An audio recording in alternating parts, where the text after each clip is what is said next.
사도행전 오늘 9장 말씀 같이 보면서 여제자 답이다 이런 제목으로 같이 말씀을 나누기를 원합니다. 사울이 기독교인이 되고 개종을 해서 이제 유대 랍비가 기독교인이 되었다라는 거, 이 사실 자체가 사실 굉장한 충격이었고 기독교의 사회에서 가장 중요한 사건 중에 하나라고 볼 수가 있습니다.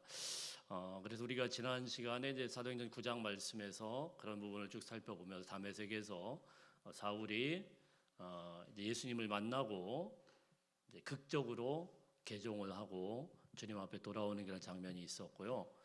그 후에 전도자로 변화가 되어서 다메섹을 다니면서 회당마다 다니면서 주님의 복음을 전하는 그런 내용까지 우리가 살펴보게 되었습니다.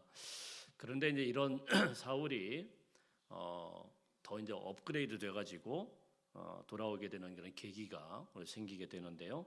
오늘 사도행전에는 그 배경이 아주 자세하게 나오지는 않았고 갈라디아서 말씀 같은 데를 읽어 보면은 이 사울이 다메섹에서 전도하다가 한 3년 정도를 거기를 떠납니다. 떠나서 아라비아 광야라는 곳에서 한 3년 정도 있다가 다시 돌아오게 됩니다. 돌아와서 예루살렘으로 들어가게 되죠. 예루살렘에서 주님의 복음을 막 전하기 시작을 하는데 3년 전에 다메섹에서 변화되었던 그때의 사울과 3년 후에 아라비아 광야를 거치고 나온 그 사울은 완전히 다른 사람이에요. 3년 전에는 우리가 사도행전 9장에 우리가 지난주에 살펴본 다메섹에서 전도하는 사울은 그냥 예수님이 하나님의 아들이십니다. 예수님이 그리스도십니다. 자, 이런 이제 복음의 원색적인 그런 모습들, 그리고 뭐 열정만 가지고 전도하는 그런 전도자의 모습이었다고 하면 3년 후에 사울이 다시 예루살렘에 나타났을 때는 이제 이때부터 소위 말하는 우리 바울 서신이라는 거, 갈라디아서, 그리고 뭐 에베소서, 로마서, 빌립보서, 자, 이런 수많은 책들, 우리가 지금도 수많은 사람들이 이것을 연구하고 신학을 붙들고자 하는 이 모든 책을 차례 써나갈 정도로 아주 뛰어난 신학자가 되어서 돌아오게 됩니다. 그래서요, 전도하는 방식도 다르고 사람들 대하는 방식도 달라요. 자, 그래서 그 내용들이 오늘 사도행전에는 자세하게 안 나와 있는데 한 가지 힌트만 한번 보면 9장 23절 말씀에 보면은요, 이렇게 되어 있습니다. 9장 23절, 여러 날이 지남에 이렇게 되어 있죠. 이 여러 날이 그냥 단순하게 며칠이 아니고 한 3년 정도를 하나님의 성령에 이끌려서 아라비아 광야로 가가지고 그곳에서 어떻게 보면 철저하게 하나님의 은혜로 신학교를 다닌 겁니다. 신학교 3년 과정이다 이렇게 생각을 하시면 돼요. 그 3년 동안에 아주 철두철미하게 율법을 연구하고 또 하나님의 복음을 또 연구하고, 자, 이렇게 하고 돌아오게 되죠. 돌아오게 돼서 이제 예루살렘에 들어오고, 그리고 이제 그곳에서 막 전도를 하는데요. 28절부터 한번 볼까요? 28절 29절 시작. 사울이 제자들과 함께 있어 예루살렘에 출입하며 또 주 예수의 이름으로 담대히 말하고 헬라파 유대인들과 함께 말하며 변론하니 그 사람들이 죽이려고 힘쓰거늘, 이렇게 돼 있어요. 무슨 말씀이냐면은 뭐 간단하게 요약했지만은 그 전에 전도 방식은 그냥 예수 믿으세요 막 그래가지고 저 정신 나간 애가 떠드나 보다 이렇게 하고 무시할 정도가 됐지만 3년 후에 오니 사울은요, 그게 무시할 수 있는 그런 사울이 아니에요. 변론하기 시작합니다. 헬라파 유대인들과 변론을 하는데 이기질 못해요. 도무지 뭐 그 사울을 이길 수가 없으니까 어떻게 했다고요? 그 사람들이 죽이려고 이제 당을 짓고 힘써가지고 저 사울 저거 죽여야 되겠다. 저 사울을 암살해야 되겠다. 이런 이제 유대인들의 집단적인 움직임이 있기 시작하죠. 자, 그래서 이거를 감지를 하고 사울은 예루살렘을 떠나서 다시 이제 자기 고향으로 돌아가게 됩니다.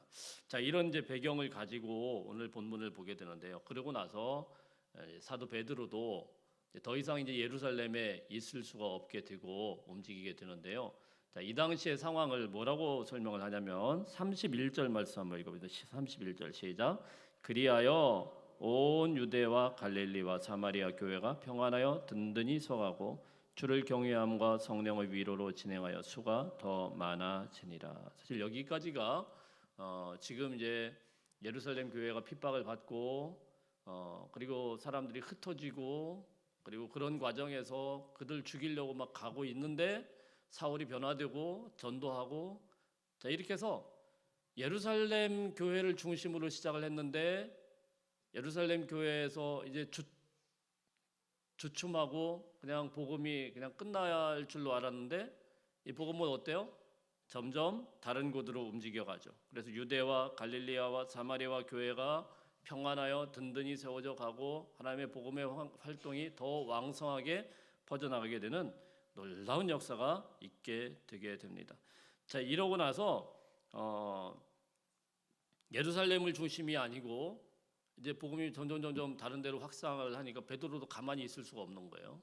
예루살렘만 지키고 있을 수 있는 그런 상황이 아니에요. 그래서 베드로가 이제는 본격적으로 전도하러 내려가기 시작합니다. 32절 보면은 32절 한번 볼까요? 32절 시작. 그때에 베드로가 사방으로 두루 다니다가 룻다에 사는 성도들에게도 내려갔더니 베드로도요 사방으로 전도하러 막 내려가게 되고 그 가운데서 룻다라는 지역으로 가요.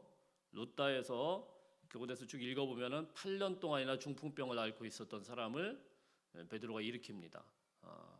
그리고 그곳에 있는 룻다와 사론 지역에 있었던 많은 사람들이 주님 앞에 돌아오게 되었다 이런 말씀을 합니다. 이게 베드로가 이제 막 본격적으로 전도하는 과정에서 오늘 이제 잠깐 그 중요한 사건들이 몇 개 나오고 있는데요. 우리가 같이 본격적으로 살펴볼 것은 38절 말씀부터 보겠습니다. 우리 38절 말씀 같이 36절부터인데요. 38절 먼저 보겠습니다. 시작. 룻다가 요바에서 가까운지라 제자들이 베드로가 거기 있음을 듣고 두 사람을 보내어 지체 말고 와 달라고 간청하여. 지금 제가 지금 왔다 갔다 하면서 어디에서 어디서 움직였다 이러니까 우리 어른들은 뭔 말이요 이럴지 모르는데 지금부터 잘 들으시면 돼요. 지금부터 베드로는 지금 룻다라는 지역에 있었고 그 룻다라는 지역에서 요바까지가 그렇게 큰 거리가 아니었어요. 한 10km 정도, 12km 정도 이 정도 되는데 룻다에 머물러 있을 때 그 손님이 찾아옵니다. 손님이 두 명이 찾아와가지고 이야기를 하는 거예요. 자, 무슨 이야기를 할까? 우선 배경을 한번 보겠습니다. 36절, 37절 시작. 요바에 다비다라는 여호 제자가 있으니 그 이름을 번역하면 도르가라. 선행과 구제하는 일이 심히 많더니 그때 병들어 죽음에 시체를 씻어 다락에 놓이니라. 한 사람이 죽었대요. 다비다라고 하는 여호 제자가 죽었다고 이야기를 합니다. 그리고 그 시신을 모셔놓고 있대요. 그리고 베드로를 찾아온 거예요. 뭐 어쩌라고요? 베드로가 이 사람을 아는 사람도 아니고 왜 이 사람들이 이렇게 왔을까? 여러분 보통 죽게 되면은 염이라는 걸 먼저 하지 않습니까? 시신을 먼저 깨끗하게 씻고 그리고 염한 다음에 어떻게 해야 됩니까? 다들 모르시는 것처럼 당연히 모르죠. 우리가 경험을 안 해봤으니까 그런가요? 염한 다음에 어떻게 해야 돼요? 묻어야죠. 땅에다가 장례를 치러야 될 거 아니에요. 근데 여기는 어떻게 했다고요? 염한 다음에 고이 모셔놨대요. 어디다가 다락에다가. 그리고는 베드로를 찾아온 거예요. 뭐 어떻게 하라는 거예요? 이게 오늘 참 재밌는 내용인데요. 여러분 여기는 중동 지방입니다. 중동 지방은 우리나라보다 더 빨라요. 시신을 처리하는 게 훨씬 더 빨라요. 왜냐하면 더운 지방이기 때문에 하루만 지나도 이게 그냥 뭐 부패하고 냄새가 나고 이러기 때문에 사람이 죽으면 바로 그날 장례를 치릅니다.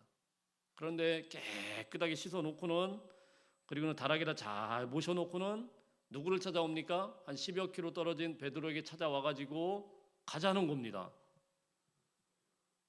뭐 하러 가자는 거예요? 이 시신을 알지도 못하는 사람을 살려내라는 거죠. 아니 뭐 이런 예의 없는 사람들이 다 있어요. 누군가가 제가 가만히 있는데 나하고 전혀 상관도 없는데 알지도 못하는 사람을 살려내라고 막 끌고 간다고 그러면은 제가 갈까요 안 갈까요? 이상한 사람 취급하고 저는 안 갈 것 같아요. 아니 무슨 어느 정도 말이 되는 이야기를 해야지. 베드로를 붙들고는 지금 간다 이렇게 이야기를 합니다. 사람은 다 죽는 거 아니겠습니까? 여기 계신 누구도 이 죽음 앞에서 나는 죽지 않을 거다 아무리 생각을 한다고 해서 하나님께서 정하신 그런 때가 변하는 게 아니죠. 죽음이라는 건 하나님께서 인생에게 정하신 그런 몫이고 그것을 거스를 수 있는 사람은 아무도 없습니다. 초대교회 성도들도 다 죽었고 지금 욥바에서도 많은 사람들이 죽고 있고 그 죽은 사람들 가운데 하나가 바로 이 다비다라는 사람인데 이 다비다가 죽었는데 이 사람들이 사람을 보내가지고 베드로를 불러오는 겁니다. 베드로에게 굉장히 당황스러운 일이고 베드로에게 굉장히 예의가 없는 거죠. 아무리 그래도 그렇지 무슨 예수님도 아닌데 베드로한테 와가지고 사람 죽었으니까 좀 가서 봐야 되는 거 아니냐 뭐 이러면서 이렇게 오면은 굉장히 예의가 아니죠. 다비다에겐 또 어떨까요? 다비다는 이제 기껏 하나님 나라에 가가지고 천국에서 이제 행복하게 살려고 하는데 갑자기 살려내라고 막 이러면 굉장히 당황스러운 거예요. 사실 말도 안 되는 그런 일들을 지금 벌이고 있는 겁니다. 왜 이들은 이렇게 어거지를 써서 베드로를 찾아와서 다비다를 살려내야 된다고 생각을 했을까요? 정확한 건 우리가 알 수가 없지만은 욥바에 있는 이 여인들, 이 사람들의 마음속에는 다비다라는 이 사람이 없는 것은 정말 끔찍한 정도가 아니고 상상조차 할 수 없는 그런 일이었던 것 같아요. 그들이 얼마나 간절했는지가 모습에 보이지 않습니까? 시신을 깨끗하게 씻어놓고 처리를 못하고 다락방에다 모셔놓고 회의를 한 겁니다. 어떻게 할까? 믿어지지가 않는데 이 다비다라는 사람은 죽었고 어떻게 할까? 회의를 하다가 결론은 시로로하기 같은 그런 희망이라도 한번 붙잡아보자. 예수님의 제자니까 예수님이 죽은 자도 몇 명 살려냈으니까 그 제자가 어떻게 할 수 있지 않겠나? 뭐 이런 식으로 이제 결론을 내렸던 것 같아요. 예. 도대체 이 다비다라는 사람이 어떤 사람이기에 이렇게까지 간절하게 살려내기를 바랐을까요? 일단 그는 오늘 말씀해 보니까 여제자다라고 기록을 하고 있습니다. 여제자 이런 표현을 사실은 하지 않습니다. 여자는 여자들이에요. 성경에서. 죄송합니다. 여기는 여성분들을 무시하는 게 아니고 성경이 그렇다고요. 성경에서 여자는 여자들이지 여자들한테 무슨 인격을 줘가지고 여자들이 하는 말에 귀를 기울이고 이렇게 성경을 기록하지 않고 그 당시 상황이 그랬어요. 여제자라는 말, 제자라는 말을 물론 드물게 쓰긴 했습니다만은 흔하게 쓰는 말이 아닙니다. 여자들한테. 그냥 여성은 여인들이고 여인들의 의견들은 그냥 깨끗하게 묵살되는 그런 사회였습니다. 그런데 이 다비다, 이 도르가라는 이 여인은 여제자라고 독하니 이렇게 부르고 있습니다. 어떻게 그가 이런 호칭을 받게 되었을까요? 아마도 성령 충만하여서 그가 하는 그 보인 그런 선행과 구제하는 그런 사역들이 누가가 볼 때 이 성경을 기록한 누가가 볼 때 그를 갖다 여제자라고 불러도 전혀 손색이 없는 그를 그냥 여인들이라고 부르기에는 너무나도 좀 미흡한 아마 그런 정도의 엄청난 사역을 이 다비다가 했던 것 같습니다. 그럼 그녀의 사역이 무엇입니까? 그녀의 사역은 여기에 크게 나온 건 없습니다. 특별한 사역, 특수한 사역을 했습니다. 바로 여인들 중에서도 과부가 된 여인들을 위한 사역을 감당했다 이렇게 보여주고 있습니다. 당시에 여인들만을 위하여 하는 사역, 여인들만을 위한 그런 사역, 이것 자체가 특수 사역이에요. 오늘날 교회는 여자들이 훨씬 많죠. 그때도 여자들이 많지만 여자들을 위한 사역은 별로 없었습니다. 왜냐하면 여자들만을 위한 그런 시스템이 돌아가지 않아요. 여자들만을 위한 사역 자체도 굉장히 특수한 사역인데 그게 아니고 그 중에서도 과부를 위한 사역이다. 과부들을 위한 사역이다. 이거는 차원이 다른 이야기입니다. 과부는 당시에 거지나 마찬가지라 생각하면 돼요. 아무런 권한도 없고 아무런 능력도 없는 그냥 그야말로 노숙인이나 마찬가지입니다. 집도 절도 없는 그런 사람들이에요. 그래서 초대교회 당시에는 과부들 중에서 참 과부라는 사람이 있지 않습니까? 이 사람들은 뭐예요?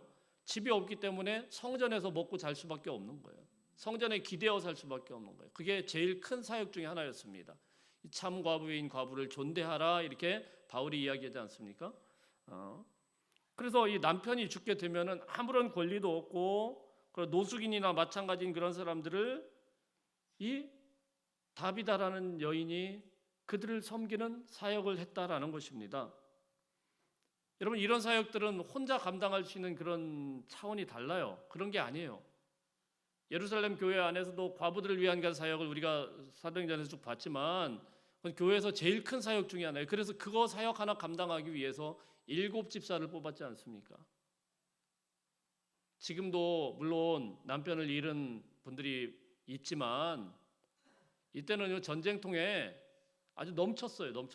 너무 많아요. 이런 사람들을 돌보면서 산다라는 거 교회가 감당하는 것도 벅차고 힘든 것입니다. 그런데 이런 과부들을 위한 사역을 한 개인이 감당한다는 것은 그냥 용기와 열정 정도만 있어가지고 되는 게 아니죠. 돈이 많이 드는 사역이에요. 돈 없으면 못해요. 돈이 그냥 적당히 있어서 되는 것도 아닙니다. 아마도 이 다비다는 이 불쌍한 과부들을 위하여서 이들의 생계를 책임지기 위하여서 자신이 갖고 있었던 모든 재산을 쏟아 부었을 것입니다.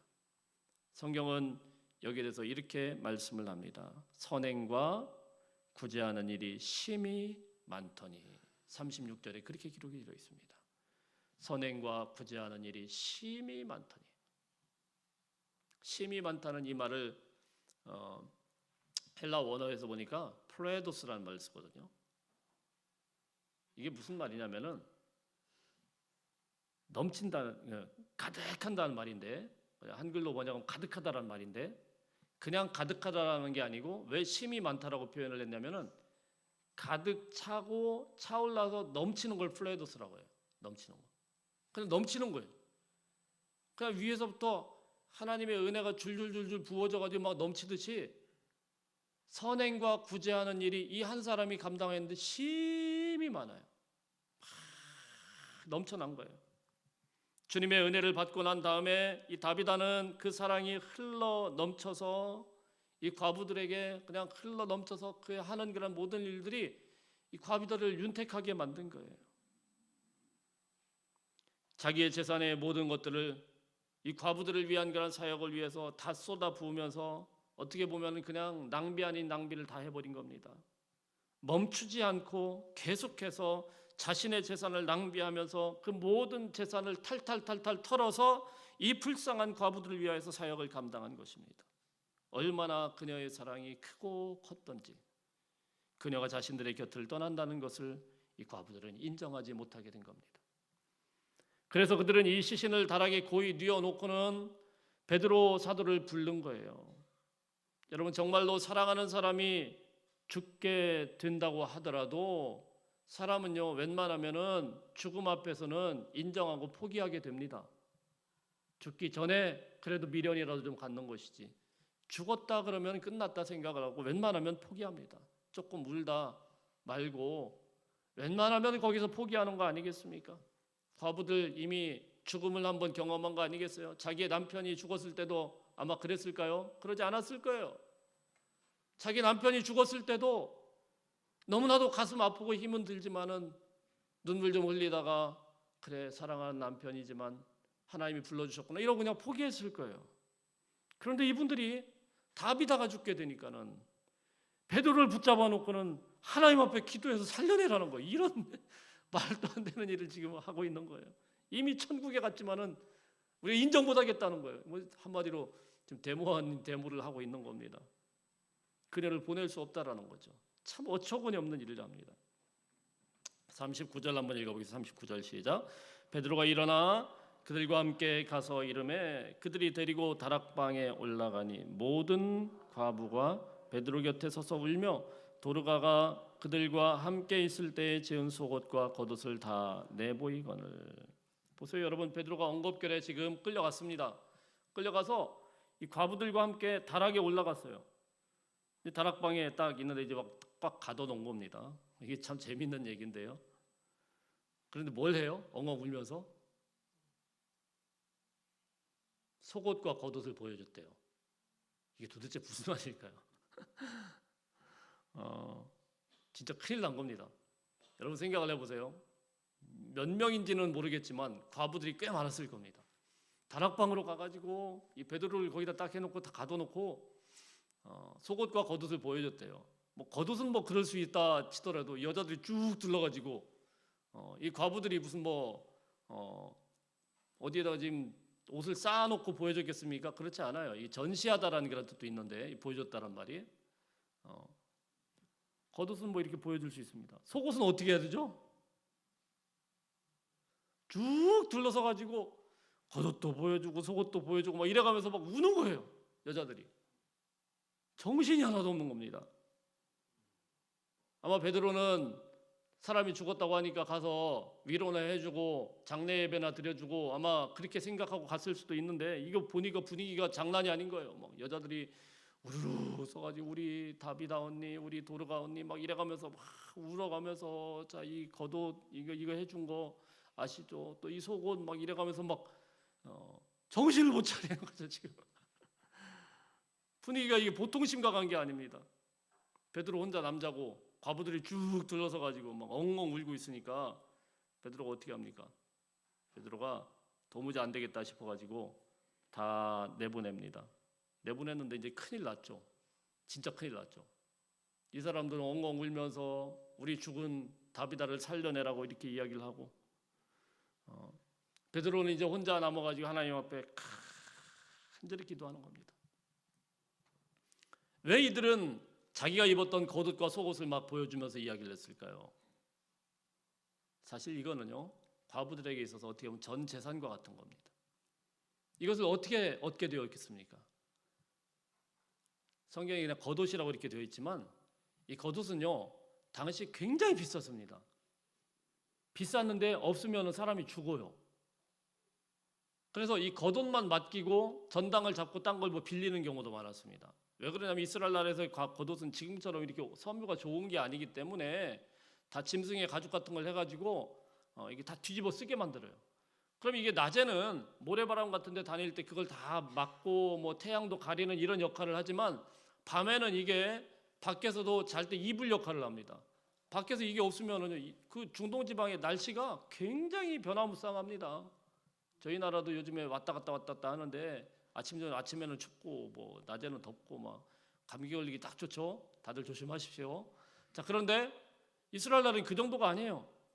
중동 날씨에 태양은 낮에 돌아다닐 수가 없어요. 너무 뜨거워요. 심지어는 이렇게 계란이 갖다가 이렇게 놓으면 익는다고 그럽니다. 그 정도로 뜨거워요. 그런데 밤에는요 심하면 영하까지 떨어져요. 이거 어떻게 살아요? 근데 거기서 이 겉옷이 없으면 사람 죽는 거예요. 그래서 이 겉옷은 굉장히 중요한데 이 과부들에게 이 다비다가 다 만들어가지고 속옷과 겉옷을 줬는데 이게 뭐겠습니까? 그 사람들에게는 전 재산이나 마찬가지인 거예요.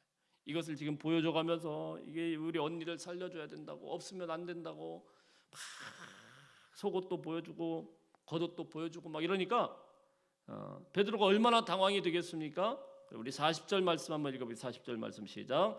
베드로가 사람을 다 내보내고 무릎을 꿇고 기도하고 돌이켜 시체를 향하여 이르되 다비다야 일어나라 하니 그가 눈을 떠 베드로를 보고 일어나 앉는지라. 간단하게 되어 있지만 베드로가 너무 정신없어서 사람들을 다 몰아내고는요 그리고는 시신과 마주 대하고 지금 보는 거예요. 보고는 뭘 했겠습니까? 하나님 앞에 기도하는데 그냥 기도했겠어요? 막 죽자 사자 기도했을 거예요. 하나님 큰일 났다고 지금. 저 여자들도 보라고 저거 무섭게 생긴 여자들이 지금 밖에서 속옷도 보여주고 겉옷도 보여주고 막 이래가면서 이게 시위하는데 이게 보통 문제가 아니라고. 얼마나 필사적으로 기도를 했겠습니까? 그리고는 다비다야 일어나라. 할렐루야. 사실 이 장면에서 우리가 하나 생각나는 게 있죠. 예수님께서 회당장 야이로의 딸이 죽게 되었을 때에 그때 그 앞에서 사람들을 다 내보내고 명령을 합니다. 뭐라고 이야기하죠? 달리다 쿰 이렇게 이야기합니다. 달리다 쿰 소녀야 일어나라. 소녀야 일어나라. 그러니까 일어납니다. 오늘 다비다 쿰 이상하게 닮았어요. 다비다야 일어나라. 할렐루야. 오늘 이 명령대로 저 여러분 가운데 하나님의 은혜가 선포될 때에 여러분이 앉아있던 그런 절망의 자리에서 벌떡 일어나시는 저 여러분의 삶이 되시기를 주의 이름으로 축복합니다. 시체를 향해서 명령을 한 거예요. 다비다야 일어나라. 그랬더니 이 여자가 또 꾸물꾸물 일어나요. 참, 어떻게 이런 일이 있을 수가 있습니까? 저는 이 다비다 입장이라고 하면 조금 섭섭할 것 같기도 해요. 안 그렇습니까? 다비다가 병들어서 죽게 되었는데 그 힘든 세상의 모든 것들 다 내려놓고 하나님 나라에 가가지고 천국 문을 지나가지고 기꺼이 이제 천국에 가나 보다 그래 얼마나 좋았겠습니까? 근데 갑자기 예수님이 불러가지고 야야야 다비다야 너 이리 와봐. 불러가지고 너 안 되겠다. 너 빨리 세상으로 돌아가야 된다. 이 황당한 말을 들었을 때 얼마나 그 예수님한테 이야기를 하면 아니 왜 내가 세상을 갑니까? 나 세상 다 놓고 여기 왔는데 좀 약간은 좀 짜증났을 것 같아요. 아니 괜히 나를 살아나라고 해가지고 괜히 또 세상으로 또 가야 되고 말이야. 아마 예수님이 그때 이랬을 것 같아요. 야야야야 말도 마라. 야, 쟤들 좀 봐라. 저 여자들 좀 봐. 지금 내 사랑하는 제자 베드로 모아놓고는 지금 뭐 하는지 속옷도 보여주고 겉옷도 보여주고 그러니까 지금 정신없어 지금. 너 빨리 가서 지금 가서 해결하고 와야 돼. 아마 이랬던 것 같아요. 농담입니다만은 재밌죠? 너무나도 웃기는 그런 일이 벌어진 거 아니겠습니까? 왜 주님은 다비다를 다시 살아나게 하셔서 성경에 그의 선행과 그의 구제의 일을 구체적으로 여기 사도행전에 기록하도록 하셨을까요? 저는 이 본문을 묵상하면서 다비다 여제자 다비다의 헌신적인 이 사랑, 자기의 재산을 물쓰듯이 써가면서 이 불쌍한 과부들을 위해서 자기의 속옷과 겉옷을 지어주면서 모든 것들을 남김없이 다 쏟아부은 그 모습을 보면서 십자가에서 죄인을 위하여서 자신의 모든 것을 쏟아부으며 우리를 구원하신 주님의 사랑의 모습을 바라보게 되는 것입니다. 왜 여자인데도 그녀를 여제자라고 불렀을까요? 다비다가 행했던 그의 모습을 보면 바로 그 주님께서 우리에게 쏟아부으신 그 사랑의 모습이기 때문에 다비다가 보여준 그 모습은 주님의 모습이기 때문에 그는 주님을 닮은 사람이고 주님의 십자가의 도를 따라가는 제자의 모습이기 때문에 여자지만은 여자들이라고 부르지 않고 여자라고 부르지 않고 여제자라고 부르게 된 것입니다. 그녀는 주님을 만난 후에 그녀가 가진 모든 것들을 쏟아부어서 이 불쌍하고 버림받은 과부들을 살려내는 일에 모든 사역을 다 감당하고 모든 인생을 걸었던 것입니다. 자신의 피 같은 재산, 돈 아깝지 않은 사람이 누가 있겠어요? 재산 아깝지 않은 사람이 누가 있겠어요? 그 모든 것들을 다 남김없이 쏟아부으면서 이 과부들을 위한 사역을 했다는 것입니다. 그래서 누가는 이 다비다의 모습을 이야기하면서 여제자다 이렇게 부르기에 조금도 주저하지 않고 이야기를 하는 것입니다. 사랑하는 성도 여러분, 사랑은 거룩한 낭비라고 하지 않습니까? 누군가를 사랑하면 쏟아붓게 됩니다. 누군가를 진심으로 사랑하게 되면 모든 것을 낭비하면서도 아까워하지 않게 되는 것입니다. 예수님께서는 십자가 위에서 머리끝에서부터 발끝까지 온전히 낭비하심으로 우리를 살려주셨습니다. 우리에 대한 예수님의 사랑은 철저한 자기 낭비였습니다. 다비다는 그 사실을 알았기 때문에 주님을 위해서 내가 무엇을 또한 드려야 될 것인가, 자신의 삶을 전부를 다 드리면서 낭비하는 삶으로 응답하게 된 것입니다. 그가 선행과 구제하는 일이 심히 많더니 플레도스, 예수님에게서도 다비다에게서도 사랑이라는 것은 계속 흘러 넘치는 플레도스, 낭비였던 것입니다. 그런데 여러분, 낭비는요 그냥 낭비로 끝나지 않습니다. 하나님 안에서 이런 거룩한 낭비는요, 그냥 낭비로 끝나지 않아요. 어떤 것들이 새로워지고 어떤 것들이 생명이 살아나고 소생되려고 하면은 한쪽에서는 계속되는 이런 거룩한 낭비가 있어야 됩니다. 쏟아 부어지는 그런 거룩한 낭비, 이런 흘려 보냄이 없으면은 어떤 것들도 새로워질 수 없어요. 이게 원리예요. 왜 원리인지를 제가 설명을 할게요. 여러분, 식물이 자라날 때요, 식물이 자라기 위해서는 수많은 물이 필요합니다. 그 물들이 어떻게 돼요? 낭비되고 있어요. 모아둔 물 가지고 식물은 다 썩습니다. 물속에다가 풍덩 모아두고 거기다 식물을 담궈 놓으면은 어떻게 되죠? 식물을 못 살아나요. 어떻게 해야 됩니까? 끊임없이 물을 부어야 돼요. 물 빠짐이 없이 그냥 그걸 갖다 담아뒀다가는 모든 식물은 다 죽습니다. 끊임없이 부어져야 돼요. 끊임없이 물은 흘러나가고 낭비되어서 버려져야 됩니다. 그래야 식물이 새로워지게 돼요. 소생하게 돼요. 자라나게 돼요. 안 그래요? 우리 다들 아는 거죠?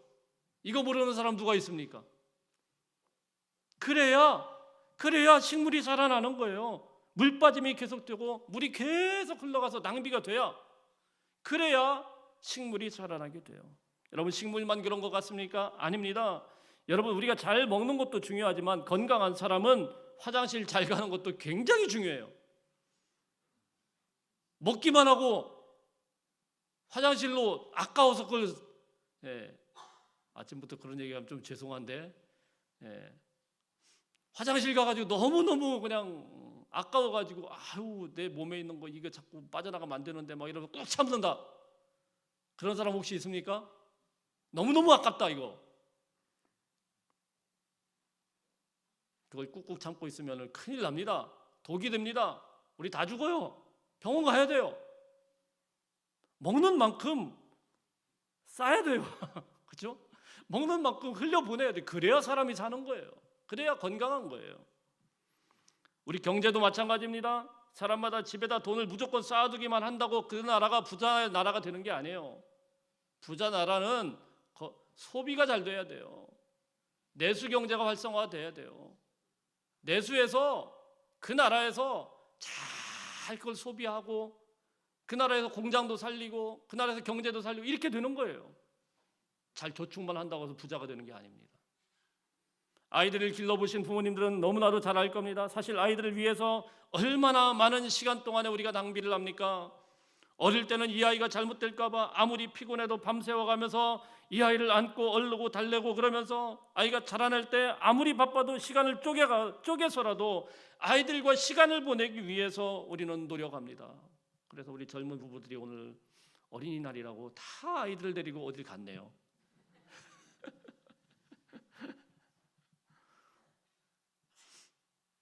그런 거 아니에요. 쪼개서라도 아이들과 시간을 보내는 거예요.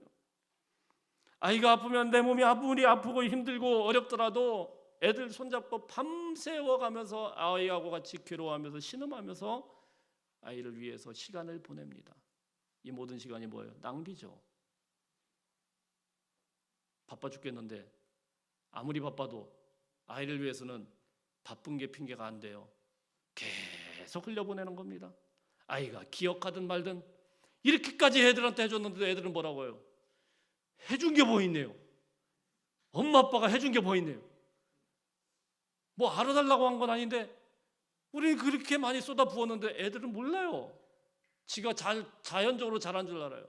근데 여러분, 그런 사랑을 받아 먹지 못하면 아이 잘 못 자랍니다. 이상하게 자라요. 그런데 여러분 어떻습니까? 이런 거룩한 낭비를 통해서 아이가 건강하게 자라게 되는 것을 믿으시길 바랍니다. 그런 거를 뭐라고 그래요? 사랑이라고 부르는 거예요. 사랑. 아이를 사랑하는 방식이 그런 겁니다.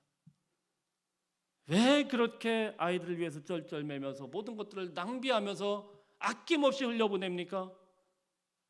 다른 걸로 설명 안 돼요. 사랑하기 때문에 그 한마디로 다 해결되는 거예요. 다른 걸로는 설명이 안 됩니다. 사랑이라는 것은 자기 낭비입니다. 사랑을 위해서 자기를 낭비하는 것은 결코 낭비로 끝나지 않습니다. 우리 부모님의 자기 낭비가 우리를 이만큼 성장시키고 이만큼 오게 했듯이 예수님의 자기 낭비가 우리를 영원히 살리셔서 구원을 이루셨듯이 다비다의 자기 낭비가 수많은 과부들의 생명을 따뜻하게 품어주었듯이 우리도 정말 예수님의 제자라고 하면은, 예수님을 따라서 다른 사람을 사랑한다고 하면은 우리가 가진 것들을 갖다가 흘려 보내야 되는 줄로 믿습니다. 그래야 살아나게 되는 거예요. 그래, 하나님의 사람들은 돈 자꾸 모으려고 자꾸 애쓰려고 하지 마시고 우리가 가지고 있는 이 모든 것들을 흘려 보내는 데 애써야 돼요. 그래야 살아나요. 나도 살고 너도 살고. 저를 이상한 눈으로 쳐다보지 마세요. 그게 성경의 원리죠. 사랑하는 성도 여러분, 이제 우리를 살려주기 위해서 당신 자신을 온전히 쏟아부으셨던 십자가의 예수님을 바라볼 수 있기를 축복합니다. 우리가 그 예수 그리스도를 믿는다고 하면은 그분의 흘려보내심으로, 그분의 쏟아부으심으로, 그분의 정말 물과 피와 모든 것들을 남김없이 쏟아부으심으로 우리가 구원받았다라는 것을, 우리가 살아나게 되었다는 걸 믿는다고 하면은 우리 역시 주님을 위해서 우리가 사랑해야 될 사람, 우리가 사랑하는 이 나라와 이 시대의 인류와 이 민족을 위해서 조금이라도 우리가 가진 것들을 흘려보낼 수 있는 저와 여러분들이 되시기를 주의 이름으로 축복합니다. 그런 교회가 되어야 우리 교회가 건강한 교회가 될 줄로 믿습니다.